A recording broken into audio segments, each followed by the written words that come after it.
Nós temos aqui o campo eletromagnético do ser humano, desenhado por Alex Gray, e essa figura da esquerda é uma técnica especial que é destinada a fazer essas medições. Infelizmente, a gente não tem acesso ainda como funcionam esses equipamentos. Daqui a pouco isso vai ser normal nos centros, nas clínicas em geral.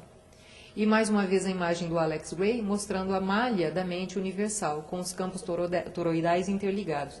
Então, na verdade, nós temos um conjunto de toroides interligados, gerenciando tudo. Esse é o grande perigo. Se eu estou aqui sozinha, pensando em alguma coisa maléfica, não, ninguém me ouviu, eu estou sozinha. O que é isso? Nós estamos alterando completamente o universo manifesto.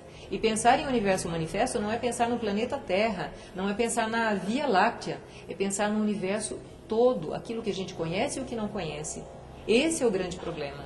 E nós precisamos ter consciência disso. Então, essa é a coisa magnífica. Nós somos uma figura geométrica totalmente interconectada com os demais seres do universo.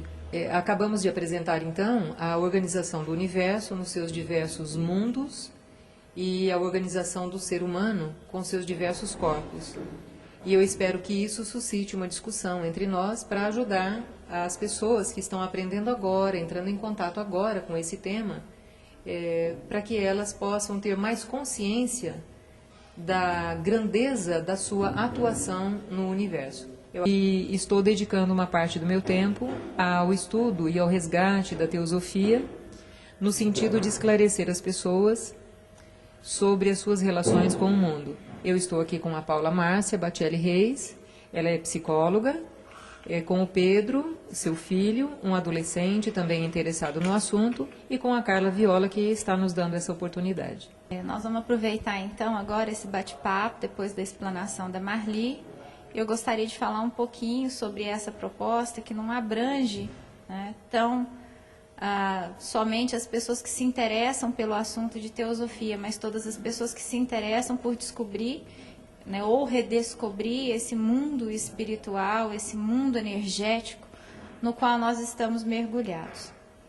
Essa proposta vai ser estendida a cada colocação dessas nossas no YouTube e em outras mídias, para adolescentes, crianças, profissionais, todas as pessoas interessadas realmente nesse resgate, nessa ampliação dos conhecimentos e das atuações na vida, na profissão, nas relações, junto com o que hoje a gente chama de mundo quântico, né? Eu acho que mais do que física quântica, que provavelmente a maioria conhece, um mundo quântico, esse mundo que permeia essas informações do mundo subconsciente, inconsciente, psíquico, da alma, do espírito, não importa a nomenclatura que se dê.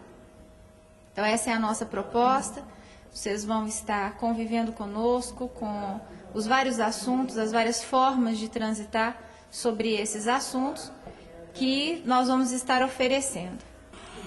Então, eu quero começar a discutir um pouco, a partir mais do final do que a Marli falou, que eu fiquei aqui pensando,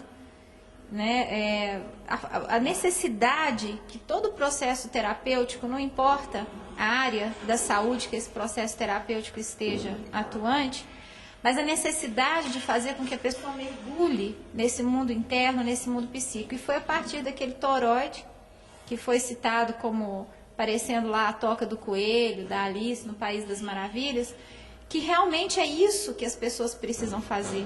Lá na antiguidade, o que a meditação suscitava, o que os trabalhos yogis avançados, de alteração de consciência, o que Stanislavs Grof fez, mesmo que utilizando substâncias naquela época, e que eu não sou a favor, mas isso aconteceu, e é importante ser citado, sempre buscando uma forma terapêutica que colocasse a pessoa em contato com esse mundo interno.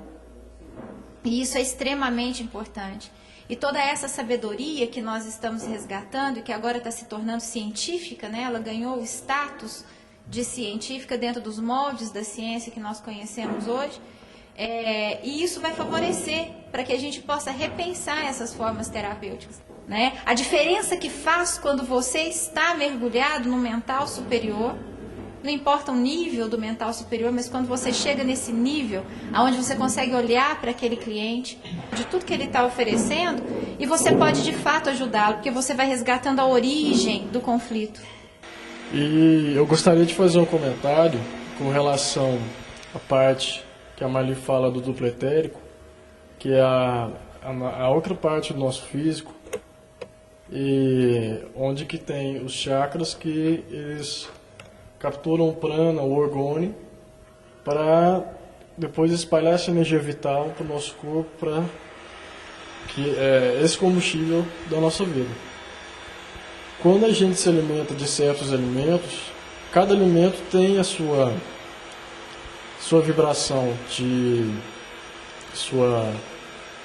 sua identificação de energia. E uma maçã, por exemplo, tem uma identificação diferente do que um pedaço de carne. Num pedaço de carne a gente já tem toda uma energia em volta de matança, de sede de violência, toda essa coisa em volta que a gente absorve para o nosso corpo, inclusive no físico. Então, só fazer esse comentário, que a gente tem que tomar cuidado com o que a gente come, porque a gente come realmente forma a gente. Não só no físico, mas também no astral, por aí vai. Aliás, no duplo etérico, né? Então, só isso mesmo.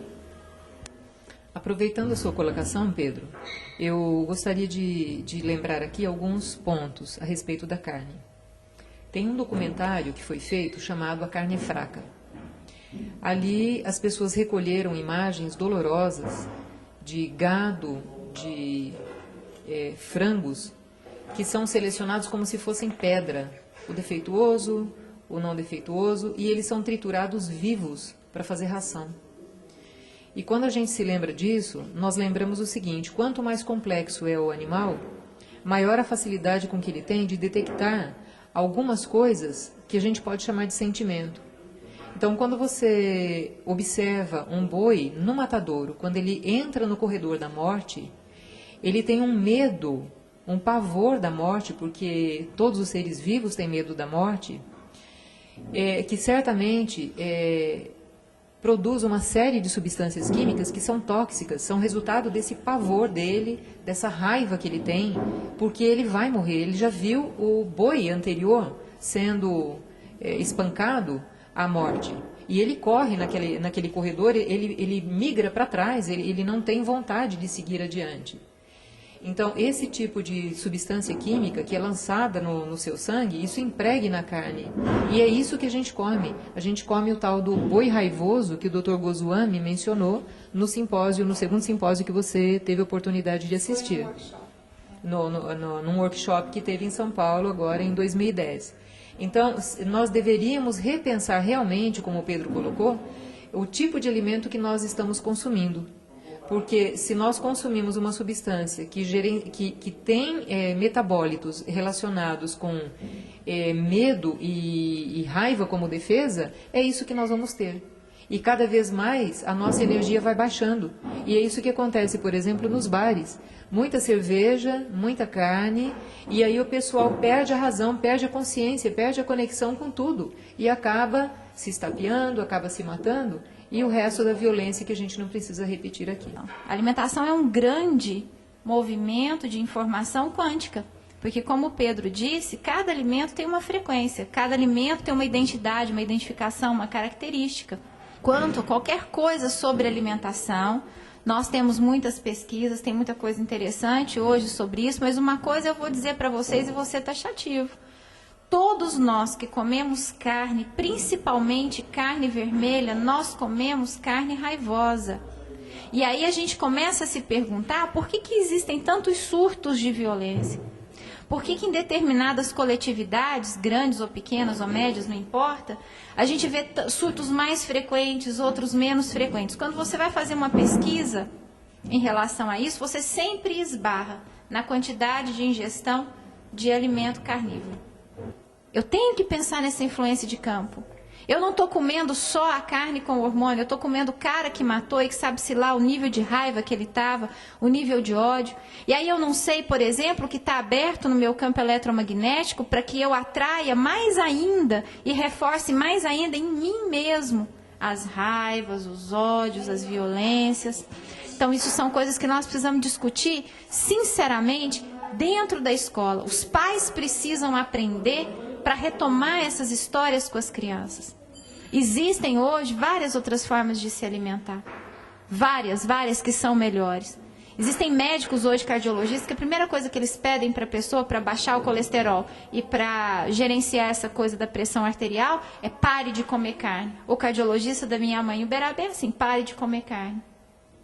Eu, como psicóloga, vejo muito isso, né? A necessidade que a gente tem de entrar num campo mental superior e que comendo carne não se entra no mental superior. Não adianta ser bom. Não basta ser bom. Eu tenho que vencer essa história de achar que intencionalidade faz a força. Não faz. Ela é importante, mas não é só ela que gerencia um ato, né? O ato é gerenciado por aquilo que eu faço. Então, você quer entrar no nível mental superior? Nossa, não vai entrar enquanto você ingerir carne. Você não vai gerenciar determinados tipos de doença que estão ligadas à raiva, que estão ligadas à mágoa, que estão ligadas a ressentimento. E esse é meu campo de atuação de trabalho. Eu vejo isso com muita clareza se você não para de ingerir determinados tipos de alimento, principalmente a carne. Então, tem muitos pacientes que chegam no consultório, conforme a descrição do trabalho, eu vou dizer, olha, se você não parar de comer carne, se você não tiver uma mudança radical em relação ao que você ingere também como alimento, a sua depressão não vai mudar, porque depressão tem base em raiva. E é interessante, por que a gente não está ainda já fazendo, né, como um todo aí na área de saúde, essa ligação? E eu vejo que a melhora é radical.